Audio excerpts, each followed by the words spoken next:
इस वीडियो में मैं पाठ 20 उसने कहा था कि प्रश्न उत्तरों को लेकर आई हूँ। आइए इसके प्रश्न उत्तरों पर चर्चा करते हैं। पहला प्रश्न मौखिक का देखते हैं।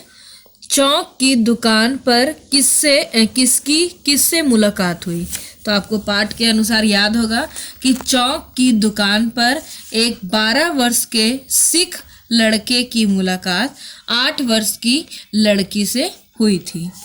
दूसरा प्रश्न है, लड़की की कुड़माई की बात सुनकर लड़के ने क्या किया? उत्तर देखते हैं इसका।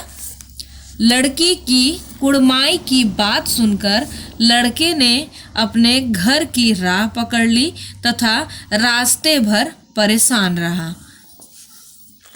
तीसरा देखते हैं, लहना सिंह घायल होते हुए भी चिकित्सा के लिए क्यों नहीं गया? तो ये आप पाठ पढ़े होंगे तो ये इसका तो आंसर आपको पता ही होगा।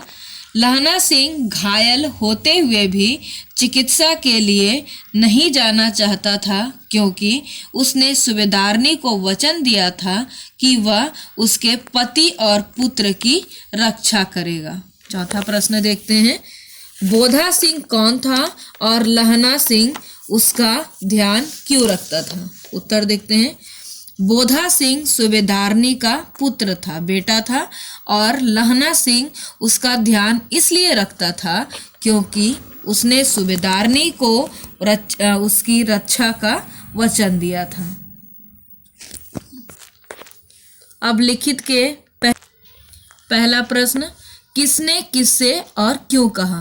क नंबर देखते हैं, क्यों साहब हम हिंदुस्तान कब जाएंगे?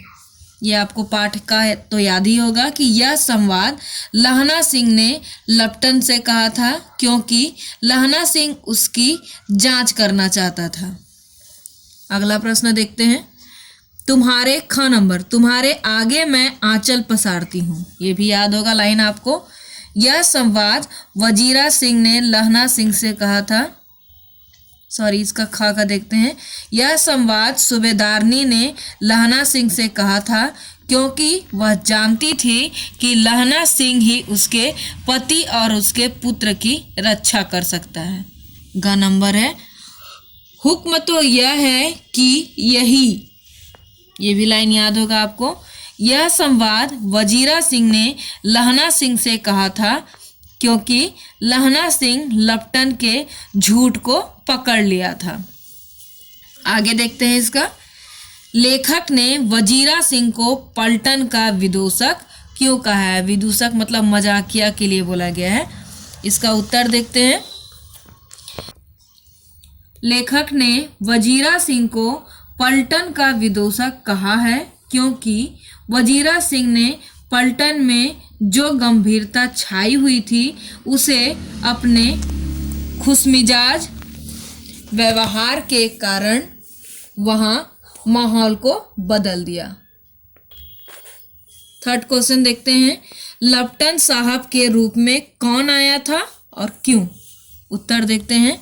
लपटन साहब के रूप में जर्मन का दूत आया था जो यहाँ के पलटन पर जर्मन सैनिकों के द्वारा हमला करवाना चाहता था।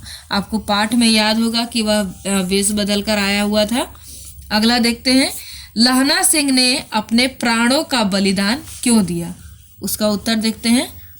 जर्मन सैनिकों को युद्ध में हराकर लहना सिंह ने अपने प्राणों का बलिदान देश के लिए दिया। लहना सिंह ने सूबेदारनी को वचन दिया हुआ वचन भी पूरा किया था, इसलिए युद्ध के दौरान उसने अपने प्राणों की आहुति दे दी। अगला प्रश्न देखते हैं, हजारा सिंह और लहना सिंह जर्मनों की टुकड़ी को पराजित करने में किस प्रकार सफल हुए? उत्तर देखते हैं। सूबेदार हजारा सिंह तथा लहना सिंह के पलटन में बहुत कम लोग थे, लेकिन एक एक सिख 1.25 लाख के बराबर मजबूत थे। जर्मन के 70 सैनिकों पर ये पलटन भारी पड़ गई और आखिरकार ये सफल हो गए। मतलब यहाँ के जो सैनिक थे वो बहुत बहादुर थे, जिसकी वजह से बोला गया है ऐसा। अंतिम प्रश्न देखते हैं इसका, लहना सिंह के चरित्र की विशेषताओं का उल्लेख कीजिए, मतलब उसमें क्या अच्छाइयाँ थी। तो इसे आप पॉइंट में लिख सकते हैं। लहना सिंह के चरित्र की निम्नलिखित विशेषताएं हैं। लहना सिंह एक देशभक्त तथा कर्मठ व्यक्ति था। दूसरा, लहना सिंह अपने वादे का पक्का था। उसने अपने वचन को पूरा करने के लिए अपने प्राणों की बाजी लगा दी थी। लहना सिंह एक दयालु व्यक्ति था तथा वह अपने पलटन के हर एक फौजी की मदद करने में आगे रहता था। ये आप पाठ के अनुसार आप और दूसरा भी पॉइंट डाल सकते हैं और इसे और भी बढ़ा सकते हैं आप। और इस तरह ये इस पाठ 20 के प्रश्न उत्तर पूरे होते हैं। अगले वीडियो में मैं इसके भाषा बोध को लेकर उपस्थित होंगी। धन्यवाद।